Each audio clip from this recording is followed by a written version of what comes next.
The coffee maker blinked at me like it didn't recognize who I was anymore. It sputtered and gurgled, making that familiar old bones groan I knew too well. Kind of like me. The mornings in Missoula had started to bite through my joints, and I stood there in the kitchen of the house I'd built with my own hands 42 years ago, feeling like a ghost in someone else's story. The linoleum still had scorch marks from when Lorna dropped the skillet back in '91. The fridge door creaked in the same tired way Marlene used to curse at. Everything here remembered more than I wanted it to, including me. I heard the engine before I heard his knock. Elijah never came in the mornings. He was a 3 p.m. man, that part of the day when you're either starting dinner or ending hope. But that Saturday he knocked like he had something to prove, and I, stupidly, answered. He didn't sit down. That was my first clue. When Elijah had bad news, he stood like if he sat, it would turn into a conversation. "We need to talk, Dad." I nodded. I stirred my coffee. I waited. "You can't stay here anymore. It's not safe." There it was. The sentence you can't unsay once it's out. Not a suggestion. Not a question. A decision already wrapped in sun-speak. Firm voice, soft words, iron underneath. "You're 78. Last winter you slipped on the back step. You didn't even tell me." "I didn't break anything," I muttered, though even I knew how small that sounded. He sighed like I was exhausting him, like keeping my independence was a selfish act. "There's this place in Helena. Assisted living. Good reviews. I've been talking to them." That word, talking, stuck like a pit in my throat, behind my back. "I'm your son. I have to think ahead. You've done your part. Now let someone else take care of things." I didn't answer, because anything I said would have come out cracked. I stared at the cabinet above the sink where Marlene's recipe card still lived, even though she hadn't made that meatloaf in 20 years. He kept going. "They've got shuttle services, medication checks, community nights. You'd meet people." "I have people," I said. "I have my house. You have no one here but me, Dad, and I can't keep doing this. Doing this. Meaning calling once a week, meaning driving out once a month to make sure I hadn't died on the porch. That was his burden." He didn't stay for the coffee. He left a pamphlet on the counter. Glossy, smiling faces, like joy, came in pill form and bingo games. When the door closed, the house went back to its quiet. But it was a different kind of quiet, a waiting quiet. Like even the floorboards knew something had shifted. That night, I didn't sleep. I sat in the chair Marlene used to read in, stared out at the pines, thought about fires, about how it spreads if you don't watch it. I'd spent 30 years in a uniform fighting wildfires across Montana. I knew what devastation looked like. I knew when to evacuate, and this was that. The next morning I packed. Not like a man going on vacation, like a man escaping something that once mattered. I filled one suitcase, my father's watch, the old photo of Marlene and me at Flathead Lake, one pair of boots. I left the rest. I left the pamphlet where it was, let it watch the walls cave in. By noon, I was driving south. I didn't leave a note, didn't call, didn't tell Elijah a damn thing, because he already thought I was gone, just a shadow wandering the rooms of a house too old for life. Let him think that.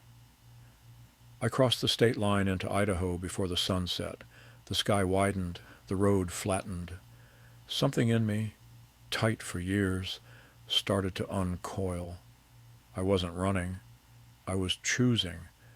I didn't know where I'd land, only that it wouldn't be here. I had been planned for, filed, boxed, made into a burden.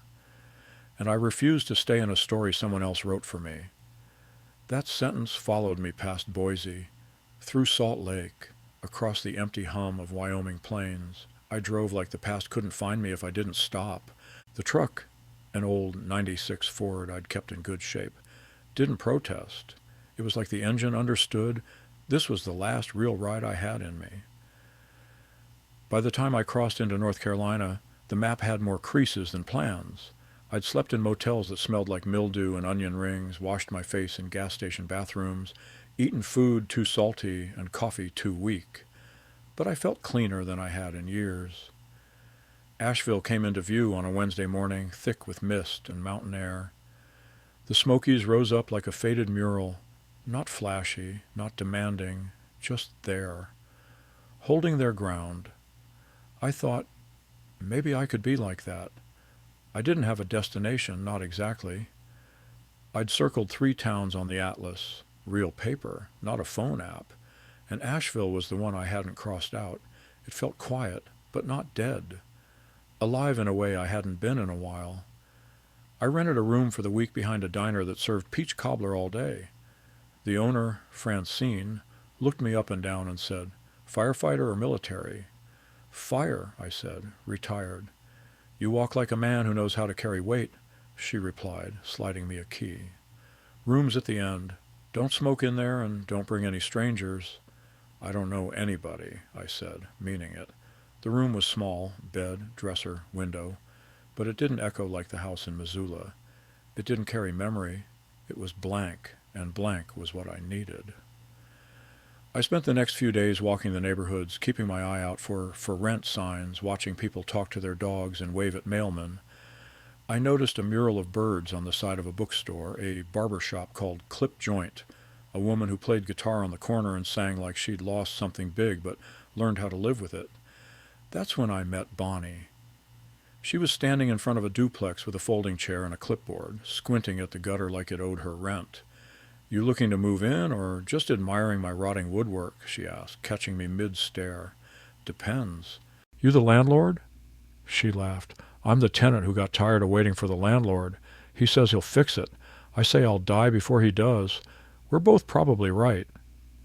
I liked her immediately. Bonnie was 66, wore jeans and a windbreaker like armor, and spoke with the kind of humor that came from surviving a few things. She'd moved to Asheville from Roanoke after her divorce 6 years back and never looked back. "I can ask around," she offered, when I mentioned I was looking for something long-term. "We get folks moving in and out all the time. You okay with upstairs noise and thin walls?" "Better than walls that remember too much," I said. She tilted her head. "You're running from something?" "Not running, just done staying." That earned a nod. That afternoon she took me to a coffee shop called the Hollow Bean. The barista knew her name and her usual. I ordered black coffee and listened while Bonnie talked about which neighborhoods were decent and which ones were being eaten alive by gentrifiers. By the end of the week she'd found a small one-bedroom above a closed flower shop. The windows rattled and the stairs creaked. But the rent was fair and the landlord lived next door. "You going to take it?" she asked. I looked at the scuffed floor, the empty kitchen, the view of the mountains in the distance. "I think I already did," I said. I signed the lease that night, and for the first time in years I slept without dreaming of falling. No staircases, no icy porches, no collapsing ladders from long-ago fire calls. Just the kind of sleep that erases things. I woke up not knowing the day. That felt like freedom. The apartment was still bare, but morning light poured in through the crooked blinds like a soft apology. The smell of coffee from the shop downstairs crept up the walls. I didn't even own a mug yet, but I stood barefoot in the kitchen letting the warmth touch my skin. Later Bonnie showed up at my door with a welcome gift. It was a ceramic mug, hand-thrown, lopsided, the glaze a swirl of greens and blues. "Got it from the farmer's market," she said. "You look like the kind of man who drinks from real cups." She also brought a set of mismatched forks and a frying pan that had seen better days. I had extras. "No need to thank me. Just don't die alone in here and leave me with your ghost." I laughed harder than I had in a while. That week I bought a mattress, a second-hand table, 2 chairs, and a lamp shaped like a trout. I took my time choosing things, nothing new, nothing perfect, just honest. I liked what came with scratches and stories. Bonnie came by sometimes. She brought old issues of Southern Living, taught me which local radio stations played blues instead of pop. She had opinions on everything, politics, plumbing, peach varieties. I started looking forward to the sound of her knock. One afternoon she helped me hang the one-frame photo I'd brought, me and Marlene at Flathead Lake, 1974. She was wearing her red windbreaker and smiling like she knew the punchline to a joke I'd never heard. "Your wife?" Bonnie asked gently. "My only," I said. "She looks like she wouldn't put up with much." "She didn't," I said, and we both smiled. I never told Bonnie the whole story, not yet. But I think she knew the shape of it. People who've had to leave things behind recognize that weight in others. Around that time, I met Rick. He was playing dobro on the sidewalk outside a hardware store, wearing a battered hat and boots that had walked across decades. His playing wasn't flashy, but it was true. It made you want to sit down and remember things you forgot you remembered. When he took a break, I handed him a few dollars and said, "Hell of a sound." "You from around here?" he asked, squinting at me. "Getting there," I said. We ended up sharing a bench and talking music, then life. Turned out Rick had been a long-haul trucker until his heart surgery grounded him. Now he played for tips and lived in a trailer up near Weaverville. "You don't need much to be all right," he told me. "Just a roof, a friend, and a sound that fills the silence." We started meeting every Thursday at the Hollow Bean. Rick taught me how to string a guitar again. I hadn't played in 40 years, not since my son was a boy and thought his old man could do anything. Funny how skills come back, not perfectly, but honest, like the rest of me. One evening, Bonnie sat with us. Rick played, I kept the rhythm, and she hummed along. For a moment, it didn't matter where we came from, what we'd lost, who didn't call. This was a new kind of family. I still hadn't called Elijah, not because I wanted revenge, but because I wasn't ready to explain peace to someone who didn't believe I deserved it. Some silences aren't punishment, they're protection, and mine was finally starting to feel like home. Not because it had the same smell as Missoula. It didn't. Not because it echoed Marlene's voice. It couldn't, but because I had chosen every part of it. The mug, the lamp, the loose doorknob I refused to fix. They were mine, because I'd decided they could be.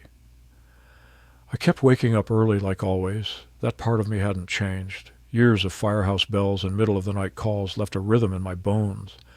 So I got up with the sun and walked. Each morning I picked a new street, learned it like a song. Cracked pavement, porch dogs, a boy who rode his scooter in figure eights down the block like he was drawing something invisible. People started nodding when they saw me. That meant something. Being seen again. Bonnie and I began meeting every Tuesday for supper. We took turns cooking. Her casseroles were passable, my chili too salty, but we didn't complain. One night she brought a deck of cards and beat me 5 rounds in rummy without blinking. I was married to a man who bluffed feelings. Cards are easy after that, she said. She never asked about Elijah, but one night she did say, "You ever think about going back, visiting?" I paused with my spoon halfway to my mouth. "I left because I was being erased," I said slowly. "You don't revisit a fire once you've escaped it." She didn't argue. That weekend, Rick invited me to an open mic night at a local bar. Not a dive, not fancy, just honest wood floors and Christmas lights strung year-round. He said I didn't have to play, just listen. But halfway through the second set, he nudged me. "You still remember the chords to Big Rock Candy Mountain?" I hadn't thought about that song in years. Used to play it when Elijah was little. He'd clap out of rhythm and laugh like the words were magic spells. I nodded. "Yeah, I remember." Rick handed me the spare guitar. My fingers were stiff, but they knew the root. I played slow, careful. Didn't sing, just let the strings talk. When I looked up, Bonnie was at the bar, smiling like she was proud of something that hadn't been named yet. No one clapped loudly, just polite, warm. Enough. Afterward, a woman with silver braids came up and said, "You've got old hands, but they tell the truth. Come back next week." So I did. It became a ritual. Thursdays were music, Tuesdays were Bonnie, mornings were mine. And then, in the middle of all that calm, a letter arrived, no return address, just my name, written in Elijah's unmistakable handwriting. I held it in my hand for 10 full minutes before opening it. Inside were 3 sentences. "I don't know where you are. I hope you're okay. I didn't mean to push you away." No apology, no signature, but it knocked the wind out of me anyway. I read it once, folded it again, set it on the windowsill. That night I didn't sleep easy. Not because I wanted to go back, but because the part of me that was still a father wondered what it meant to leave and still be missed. In the morning I poured coffee into the mug Bonnie gave me, looked out over the mountains, and listened to the quiet. Home, I'd learned, isn't just a place. It's the absence of fear in your own skin. It's a feeling that doesn't require permission. It doesn't need four walls from the past or voices that say your name out of duty. It's the stillness inside when you know you're allowed to be exactly who you are, and nobody's measuring you against the man you used to be. I kept Elijah's letter on the windowsill, didn't reread it, didn't throw it out, just let it sit there like a stone on the edge of a lake. Proof that something had been tossed, even if the ripple had long since faded. Bonnie noticed it one morning when she came over with a bag of biscuits from that little place by the post office. "He reach out?" she asked, not touching it, just nodding toward the folded paper. I nodded. A little, enough to tug, not enough to mend. She poured coffee into her own mug. Hers was bright red with chipped enamel. Men are terrible at saying the things that matter. "You've said that before. I'll say it again." We sat in the quiet for a while, chewing, sipping, letting the silence stretch like a cat in a sunbeam. Then she said, "You should answer." I raised an eyebrow. "Why? So he can feel better." "So you can." That stuck with me. I didn't agree, but I didn't dismiss it either. That was the difference with Bonnie. She didn't push, just planted seeds and let you decide what to water. That same week, Rick invited me to help him set up for a community fundraiser. The local food bank was putting together a cookout and needed volunteers. I didn't jump at the idea, but I didn't say no. We hauled tables, sorted donation bins, strung up twinkle lights from trees that still smelled faintly of spring rain. Rick moved slower than usual, said his knee was acting up, so I did most of the climbing. "You ever think you'd be here?" he asked, watching me balance a strand of lights between two branches. "No, not once." He grinned. "That's the trick, ain't it? Life doesn't give us what we plan, just what we answer." At the cookout, I manned the grill. Wore a borrowed apron that read "Hot Stuff," which got a laugh out of everyone except the teenager who was supposed to help but mostly stood scrolling his phone. Bonnie came by with a clipboard, checking names and offering lemonade. She looked good in that moment, sinewy, sun on her shoulders, hair pulled back, sleeves rolled, not young, not trying to be, just entirely herself. Around sunset, a boy approached the table with his mom. He was maybe 5, gap-toothed, clutching a toy truck. When I handed him a plate, he said, "Thank you, sir," like someone had taught him right. I looked down at him and felt something shift. Not because he reminded me of Elijah, he didn't, but because kindness, when it's small and genuine, has a way of cracking things open. Later that night, after the tables were folded and the last grill flame had gone out, I stood outside the apartment, staring up at the window where the letter waited. I didn't go in. I walked down the block instead, slow, steady, letting my feet remember the sidewalk. I passed the bookstore, still open late, the guitar mural lit by a yellow street lamp. I passed the Hollow Bean, chairs stacked, someone sweeping near the back. When I got home, I took the letter down. I didn't write Elijah that night, but I unfolded the paper again, smoothed the creases, and said his name out loud. And it didn't hurt the way it used to, the name, the memory, even the absence. It all softened like a scar finally finished with its itching. I stood there with the letter in my hand, the air coming cool through the window, and I let the quiet settle around me without needing to fill it. The next morning I wrote him back, not to explain myself, not to ask for anything, just a few lines in my plain handwriting on thick paper. "I'm safe. I'm not coming back. But I hope you learn how to let people choose their own endings." I didn't sign it as Dad, just Walter. Because that's who I was now. Not a role, not a label, just a man who'd reclaimed his first name after years of being someone else's anchor. I mailed it at the post office by the bakery, the one with cinnamon rolls so good They made you forget your cholesterol. The woman behind the counter didn't ask what was in the envelope. She just weighed it, stamped it, slid it away. That felt final. Not like slamming a door, but like quietly locking one. You'd walked through for the last time. Later that week, Bonnie and I took a drive up to Craggy Gardens. She brought sandwiches and wax paper and a thermos of tea. We didn't hike far. My knees wouldn't allow it.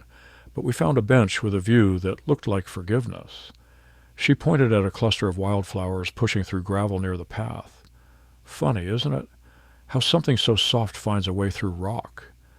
I looked at her, at the way she squinted into the sun without flinching. Maybe softness isn't weakness, I said. Maybe it's persistence.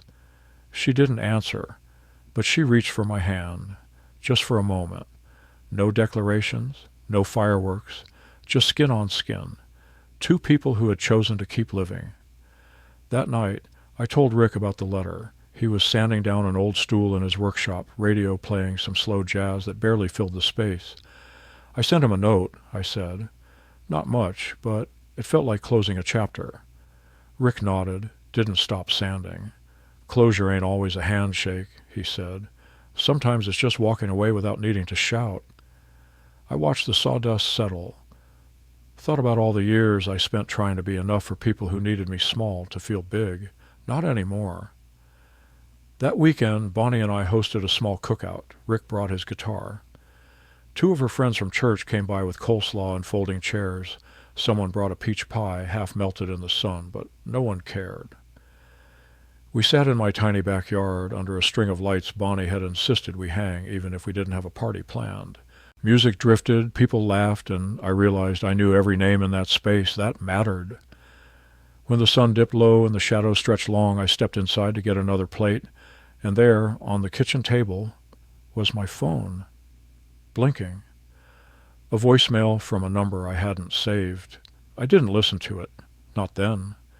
Instead, I looked around the apartment, at the lopsided mug, the photo of Marlene, the card Bonnie had taped to the fridge that read, "You're never too old to change the story."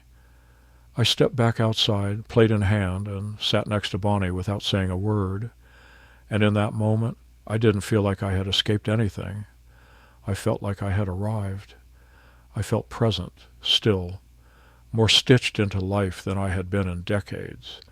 I was surrounded by warm food, looser laughter, people who knew me without needing my history. Bonnie reached for the wine, Rick strummed the first few notes of something familiar, and nobody asked why I looked so far away for a second. The voicemail could wait. I didn't owe that voice my peace, not that night. But the next morning, with the window cracked open and birds yelling about nothing in particular, I sat on the edge of the bed and pressed play.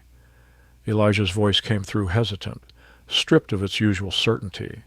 "Dad, I got your letter. I guess I deserve that. I know I didn't handle things well. I thought I was helping. You scared me last year. You sounded small on the phone, and I panicked. I shouldn't have pushed. I didn't know how to..." There was a long pause. Then, "I miss you. I really do. Wherever you are, I hope you're... I don't know. Okay. I just wanted you to know that." The message ended there. No second try, no follow-up. I sat still for a long time, not angry, not moved to tears, just still, like someone watching a lake return to calm after a stone's been thrown. Later that day, Bonnie and I sat on the porch with our usual coffees, mine black, hers with half a sugar and cream. "You okay?" she asked, her gaze steady. He called. She didn't flinch. "You going to call back?" I shook my head. "Not yet. Maybe not ever." But it didn't feel like a threat this time. What did it feel like? I thought about that. Like a son missing a father who already left. She nodded slowly. "Some people only look for you when you're gone." The words settled between us, not heavy, not light, just true. I spent the next week walking deeper into town. I bought a used bookshelf. I filled it with second-hand paperbacks, most of them with yellowed pages and forgotten bookmarks. I signed up for a woodworking class at the community center. Nothing fancy, just a way to keep my hands remembering. Rick and I started playing Friday nights too. The bar owner, Jolene, said, "People like the old-timers set." We took the joke in stride, even made a sign for our duo, "Gray Strings." Bonnie laughed so hard she snorted. One night after we packed up, Rick leaned in and asked, "You ever think you'll let him visit?" I didn't answer right away. The thought had passed through me before, the image of Elijah standing in my doorway, older, softer, maybe even sorry. I think if he ever came, I'd listen. That's about all I can promise. "That's enough," Rick said. The next morning a package arrived. No note, just a return address I knew by heart. Inside was a photograph in a wooden frame, the one of me holding baby Elijah on the porch in Missoula, sun hitting our faces just right. I hadn't seen that photo in years. It must have come from Marlene's things. There was no message, just memory. I placed it on the bookshelf, not front and center, but where the morning light could reach it. Then I opened the window, let the breeze in, and returned to my new life.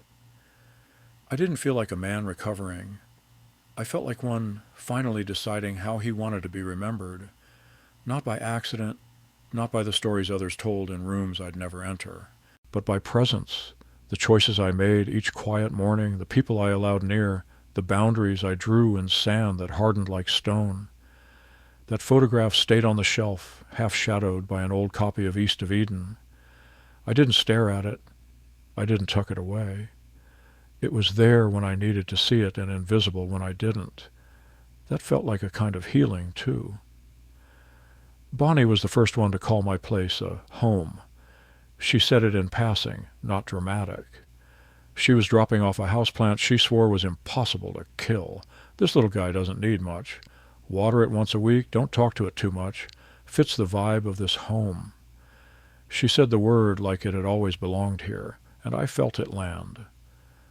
From then on, I looked at the rooms differently, not as temporary, not as borrowed, but mine. I added a coat of soft green to the kitchen walls, took down the dusty blinds, and hung up linen curtains. Bonnie helped him with hands far more skilled than mine. I found a faded rug at a thrift store that looked like it had danced beneath decades of conversations.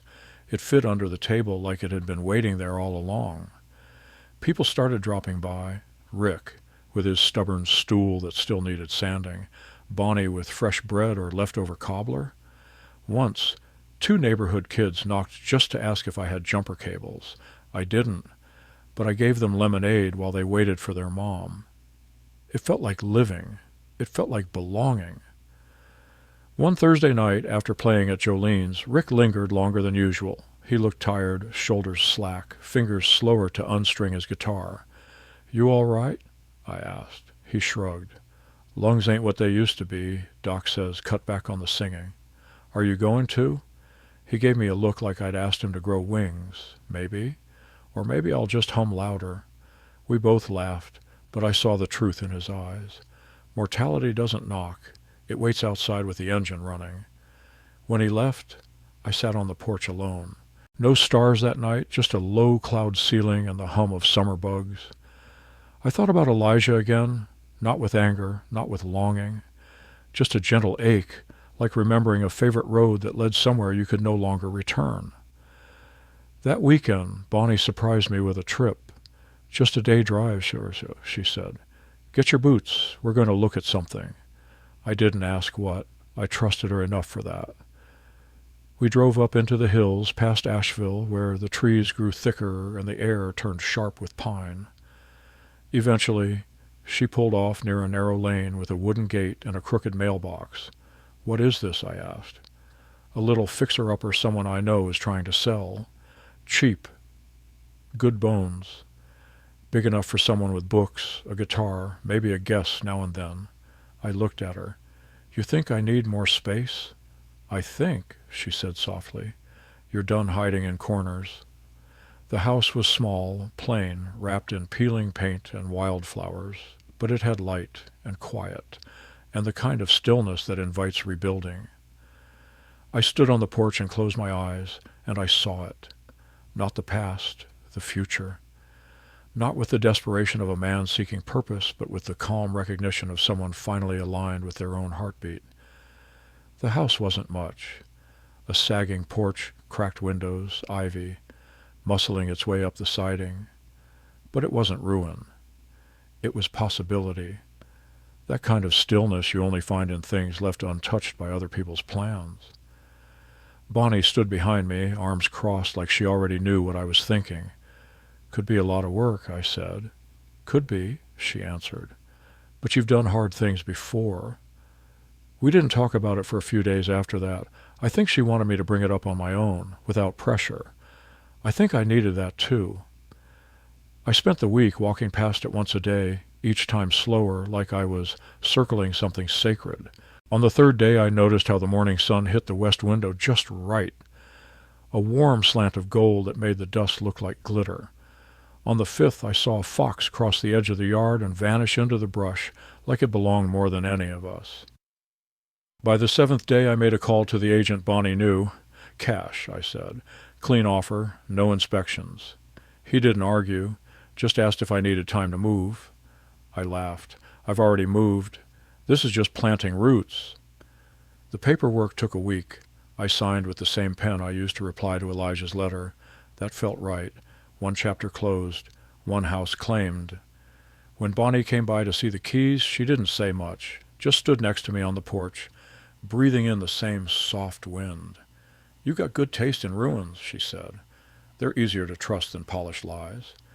She smiled and handed me a housewarming gift, a rusted horseshoe she'd cleaned and tied with a bit of red twine. "For the door," she said. "Keep the luck where it belongs." The next few weeks moved like honey, slow, sweet, laborious.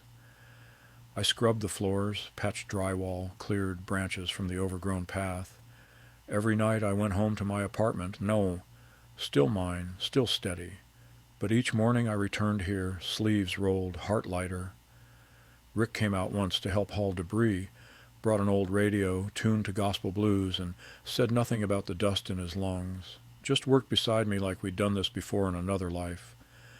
We didn't talk about endings. We talked about where to hang the wind chimes. One afternoon I stood in the kitchen of the house, bare except for a card table and my thermos. I stared out the window, watched the light turn everything golden again, and realized I hadn't thought about Elijah in days. Not out of anger, but because I didn't need to anymore. My life wasn't orbiting that loss. It was moving forward, slow and deliberate, like a man learning to dance after years of walking in straight lines. That night I brought over the photograph from the apartment of me and baby Elijah on the porch in Missoula. I set it on the shelf I'd built with Rick's leftover wood. Not to mourn, not to hope, just to say, this was part of the journey too. Bonnie came by later with takeout and we ate on the floor, legs crossed like teenagers, sipping warm cider and laughing about her attempt to use power tools. "You building a life here, Walter?" she asked, nudging my knee. I looked around the room at the flicker of candlelight on bare walls, at her face made soft by the evening. "I think I already have," I said. And for the first time since leaving Missoula, I wasn't trying to become someone new. I was just being who I'd always meant to be. Not a version of someone for a family photo.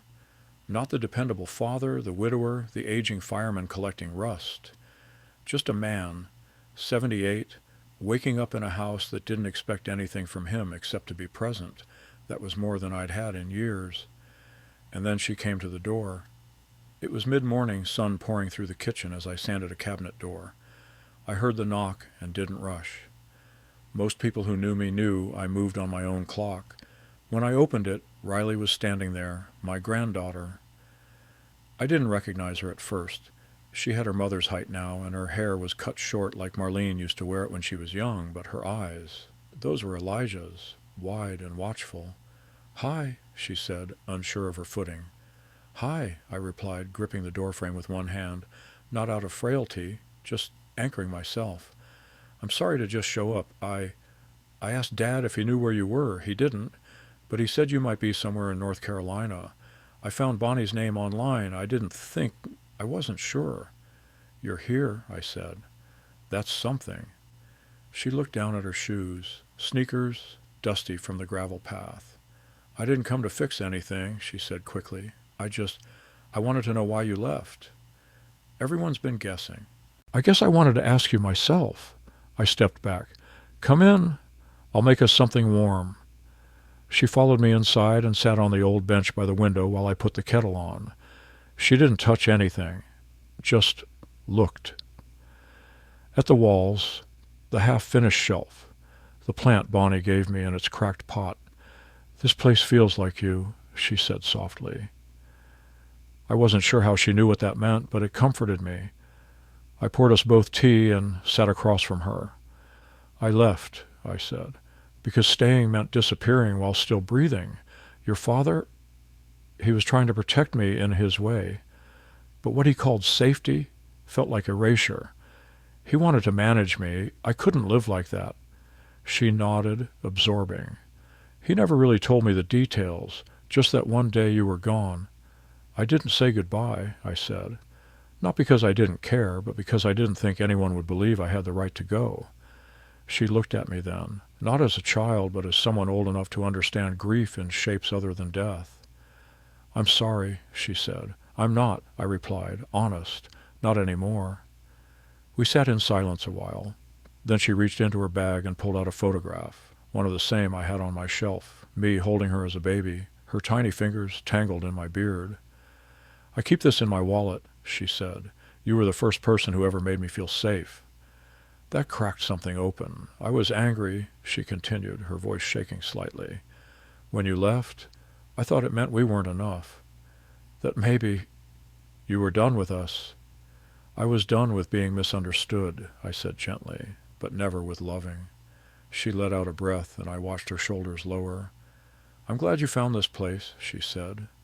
It feels like somewhere a person could grow old without vanishing. I smiled. That's the plan. She didn't stay long, just enough time for us to see each other clearly. Before she left, she looked at the house again, then at me. Can I visit again sometime? Only if you bring a better tea than this, I said. She laughed, hugged me. And in that small moment, without any promises, we found something like forgiveness. It didn't erase the years. It didn't fill in every blank. But it carved out enough space for something gentle to begin. After Riley left, I sat on the porch with her empty mug beside mine and watched the light stretch long across the grass, golden and slow, like it had nowhere better to be. The next day came quietly, but by afternoon I heard tires crunching gravel again. I opened the door before the knock. Elijah was standing there. No suitcase, no smile, just that same tension he wore like a second skin. The weight of someone used to being in charge and not knowing who he was without it. I figured she'd come straight to you, he said. She did. He nodded, looking past me into the house. She told me she found you. Said she felt better just seeing you. I didn't invite him in. Not yet. What are you here for, Elijah? He exhaled hard through his nose. To talk. I don't want to fight. That's new. His jaw clenched, then softened. I deserve that. You deserve honesty, same as me. He looked down at his shoes, scuffed from the walk. I thought I was doing what was right, he said. Last year, when I said you couldn't live alone anymore, I panicked. You sounded confused on the phone. You missed Mom's anniversary. I didn't forget it, I cut in. I just didn't want to remember it on your terms. He looked up, surprised. You made me feel like an expired license, I continued, like love meant permission slips and constant supervision. I was scared, he admitted. After Mom died, you just kept shrinking. I didn't know what else to do but control what I could. I leaned against the frame, letting the door stay between us. You stopped talking to me like I had a say in my own life, I said. I had to leave to hear myself think again. He nodded slowly, eyes glinting. I see that now, he said, and I hate that it took this long. There was a silence between us, not hostile, just worn out. I'm not asking to change anything, he added. I just wanted to see where you landed. I wanted to know if maybe one day we could try again. On new terms. I thought of Bonnie, of Rick, of the shelf I built, the smell of sawdust in my hands. I thought of tea with Riley and that tiny flicker of belonging I'd felt. You don't get to visit my peace just to soothe your guilt, I said, but you can show up, slow and real. And let time do what it does. His eyes softened. I'd like that. Then start by driving home safe. He almost smiled. You sure you don't want to show me around the house? I shook my head. Not yet. He nodded, took a step back, then paused. Riley's stronger than I was at her age, he said. She's more honest, too, I replied. He left without fanfare, no hugs, no grand speeches, just a quiet departure like a man who knew he couldn't fix everything, but could at least stop breaking it. That night I sat on the porch again. Bonnie came by with leftover soup and 2 slices of cornbread wrapped in wax paper. He came, didn't he? She asked, settling beside me. He did. And? I didn't let him in. She nodded. Good.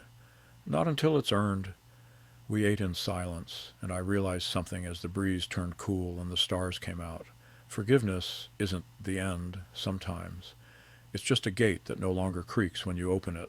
It's a door you leave unlocked, not open, not swinging in the wind, just ready if someone finally decides to knock the right way. I'd done my knocking already. Now it was Elijah's turn to wait outside for a while. The days settled back into rhythm, morning tea, light through the curtains, wood dust under my fingernails. Bonnie helped me pick paint colors for the upstairs room, soft clay, dusky blue, like sky and earth holding each other steady. I didn't expect the letter when it came. It arrived with no return address, tucked between ads and utility bills. Inside a folded sheet of notebook paper, not typed, just scrawled in Elijah's hand. I know you don't owe me a thing, but I wanted to tell you I'm trying. I started therapy, the real kind, not the nod-along kind. Riley said you listened to her. That meant more than you know. If you ever decide you want company, I'll come quiet and I'll bring my hands, not my opinions. No signature this time, just a drawing. 2 chairs on a porch, the kind we used to sit in after Sunday dinners back in Missoula. It wasn't sentimental. It was specific, and that made it mean more. I set the letter on the windowsill next to his first one. I didn't write back, but I didn't throw it away either. That weekend, Bonnie and I drove out to a salvage yard in Canton. She wanted old tiles for her garden path. I poked around the woodpile and found a cracked banister rail that reminded me of the porch swing we used to have. You're thinking of building something, she said, watching me lift it into the truck bed. Maybe. A swing. Maybe. Back home, I spent the better part of 3 days sanding, measuring, smoothing out time from old grain. Rick came by to help with the chain. We bolted it under the front eave where the wind touched the porch first thing in the morning, the first time I sat on it. The wood still smelled like sun and old stories. Bonnie brought lemonade, sat beside me. It suits you, she said. I think I finally stopped running, I told her. She didn't respond right away. Just took my hand. That swing became my new ritual, morning coffee. Evening reflection. Sometimes a book, more often just stillness. Then one evening, I saw Elijah's car pull in, slow, careful, like he wasn't sure the ground would hold. He stepped out, looked around, hands in his pockets like he expected resistance. I stayed seated on the swing. You drove a long way, I said. He nodded. I wasn't planning to stay. I just needed to see it. I scooted slightly on the bench, not a gesture of invitation, not a wall, either. He took the hint. We sat without speaking. Wind rustled the leaves, the chain creaked. That was the only sound for a while. I saw the photo, he said at last. You kept it. I did. More silence. He shifted forward. I know I broke something, maybe more than one thing. I'm not here to count cracks, I said, but I'm not patching them either. He nodded again. I don't want you to. I just wanted you to know I'm not that man anymore. I'll believe that when your silence speaks better than your explanations. He looked down. I'm learning how to be quiet. I stood. Then listen to this. He followed my gaze. To the porch. To the swing. To the stillness. And then without words, he got up, returned to his car, and left. But this time, it didn't feel like departure. It felt like understanding. It felt like pause. Like someone pressing their palm against a door they weren't quite ready to open, but not turning away either. Elijah didn't need a welcome. He needed a space that wouldn't close behind him. I could give him that in time. Meanwhile, life rippled outward. The house felt fuller, though nothing had changed in its square footage. Rick dropped by more, mostly with excuses. A broken radio, a stool that wobbled with personality. He stayed longer, talked slower. One night after we'd finished oiling the swing chain, he said he was thinking of moving in with his niece. Not for caretaking, he clarified. Just being close to someone who remembers my name. You ever think of building something new? I asked. He chuckled. At 71, I figured I'd mostly be patching. I shrugged. New doesn't mean young. He didn't reply right away, but his eyes drifted toward the road where Bonnie was pulling up with a basket of peaches. Bonnie had grown into my days the way ivy climbs without permission, soft, persistent, necessary. She didn't press or push. She just arrived, with jars of jam, with stacks of library books, with stories about her neighbor's cat who wore a bow tie. I never asked her to stay. I didn't need to. One Saturday I woke to find a note tucked under my porch boots. I signed us up for the town fair booth painting. Don't worry, I already lied and said you were talented. I laughed aloud. Alone, but not lonely. The fair was bright and loud, all cinnamon air and voices raised over banjo strings. Bonnie and I shared a shift painting the wooden backdrop, a sunset over mountains. I painted sky, she handled trees. Her brushstrokes were wide and patient, like she was coaxing color from silence. You ever think of leaving again? She asked, dabbing a branch. From here? I asked. No. I think this place held its arms open the day I arrived. That's how I felt, too. Like the town said, we'll take your bruises, just bring them honest.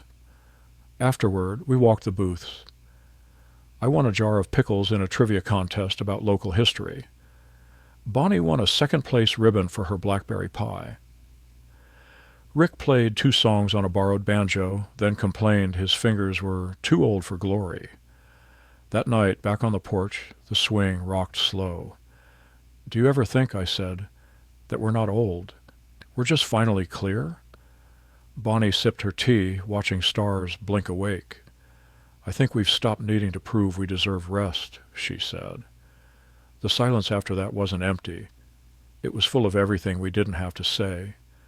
Days passed like threads pulling through soft cloth, no fraying, no tugging, just forming something new. One morning Bonnie arrived with an envelope. What's this? I asked. She sat beside me. I've been offered a little plot of land, not big, just behind the bakery, by the creek. I opened the paper. It was a drawing, 2 connected cottages, small porches, 1 tree in the middle. Yours if you want it, she said quietly.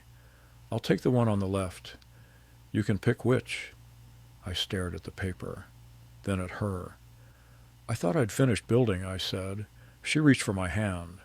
Maybe this time we build before the storm hits. No ceremony, no rush, just the soft, certain thrum of possibility. And that night I dreamed of light through a shared window and laughter over coffee neither of us made right. And it was enough. It wasn't a dream that pulled at me like memories usually did. It didn't ache. It settled me.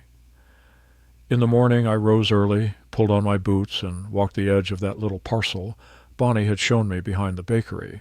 The grass was overgrown, and the creek beside it gurgled like an old friend with a story to tell. There was something sacred about standing on empty land, the hush before a beginning. The day we broke ground, it was just the 2 of us, 2 folding chairs, and Bonnie's thermos full of cinnamon coffee. She took a photo of me holding the first shovel, not for social media, she had none, but for her kitchen wall. Something to remember what quiet hope looked like. Construction was slow, not because we didn't have help, but because we didn't hurry it. Rick dropped by with a tool belt and old jokes. The neighbor kids helped paint the fence, badly, but with heart.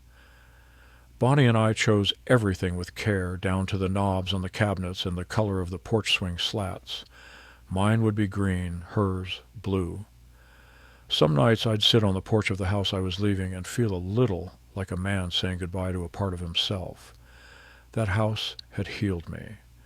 It had caught me when the world let me fall. But it wasn't meant to be the whole story. It's time, I told it one evening, time for you to hold someone else. I left the swing, left the shelf, left the plant that somehow hadn't died, and I took nothing except the photo of Elijah and me and the folded letters and a pair of old mugs that had never matched. The day we moved into the twin cottages, the bakery's owner brought warm bread. The town librarian brought a box of books she thought we'd like. One neighbor played the fiddle, and a kid I didn't know left a jar of honey on my stoop with a note that read, "Welcome, Mr. Dean." The porch faced Bonnie's. The tree between us hadn't bloomed yet, but we both said it would. Eventually. Things bloom when they're ready. That first morning I woke early and brewed the worst cup of coffee I'd ever made. Bonnie did the same. We brought our mugs to the middle and sat on the little bench we'd built between the porches. "It's terrible," I said, sipping. "Absolutely awful," she agreed. We clinked mugs anyway. After breakfast, I hung the photograph again, not on a shelf this time, but on a wall I had painted with my own hands. There was no shadow here, no half-light. Just space for old stories to rest and new ones to begin. Later that week, Riley came to visit. She ran her fingers along the windowsill and said, "You really did it, huh?" "I didn't escape," I told her. I arrived. She hugged me then. Longer than usual, the kind of hug that says, "I see it now." Elijah came too, quiet, careful. He helped fix the screen door when it stuck and didn't complain when I told him to redo it. He didn't ask to stay the night, but he lingered, and I let him. That afternoon, I stood alone between the cottages, wind moving through the branches above. I looked from one porch to the other and felt something shift. This wasn't a second chance. It was a new season, and it had finally begun. It was the first time I'd lived without asking permission to do so. The first time I'd said yes to something without wondering how long it would last or who I might inconvenience. It wasn't flashy. It wasn't youth reclaimed. It was quiet. And it was mine. The tree between our cottages bloomed 3 weeks after we moved in. Small white flowers, delicate as breath, opened without announcement. Bonnie called it our middle piece. We never found out its name. Didn't need to. We knew what it meant. Some mornings I woke to the sound of her humming in the garden. Other times, I'd catch her waving through the window with flower on her hands. I'd wave back, lifting my mug in salute, knowing she'd laugh at the terrible coffee I still made every day. Riley visited often, not out of duty, out of something gentler. She brought stories from college, pictures from hikes, books she thought I might like. She even brought Elijah once, and he didn't hover. He didn't instruct. He sat beside me on the porch, watched the sky shift, and said, "This place suits you." I believed he meant it. He still had edges, but so did I, and we weren't cutting each other anymore. Rick came around with a new banjo, played softer than he used to. He said his lungs had learned to make room for quiet. One evening, as the sun folded down over the rooftops, he played an old song about staying, not surviving, not running, just staying. Bonnie took my hand. "I hope you know," she said softly. "You never owed anyone your disappearance." "I know," I said, "but I think I needed to vanish to see what was worth returning for." She leaned her head on my shoulder. "This," she whispered, "this is worth it." The bench between our cottages creaked as we sat together, and neither of us moved to fix it. Some days I still missed Marlene. That never changed. But the ache softened, not from forgetting, but from carrying it differently. She was part of my history, not my hiding. I talked to her sometimes when the wind moved a certain way, or when Riley laughed like her. She never answered. But she never needed to. One afternoon, Bonnie handed me a small envelope. Inside was a brochure for a photography class at the community center. "You always said you saw things other people missed," she told me. "Maybe you should show us." I signed up, not to master it, just to try, just to say yes. The first photo I took was of the tree, in bloom, wind stirring its petals like snow. I didn't frame it. I printed it and tacked it above the bench where the wood met the wall between us. People stopped to look. They asked who took it. Bonnie would smile. Just someone learning to see. That became enough. Spring turned to summer. The cottages settled into the landscape like they'd always been there. The paint faded a little in the sun. The porch swing creaked more than it used to, but nothing about it felt temporary. One evening, as the sun hung low and gold over the road, I sat with my journal open, watching light spill across the grass. I wrote one sentence and not a story, not a goodbye. Just this: I am still here, and I am not afraid of tomorrow. And for the first time in my long life, it felt true. Not just a phrase, a piece, a home, a whole beginning.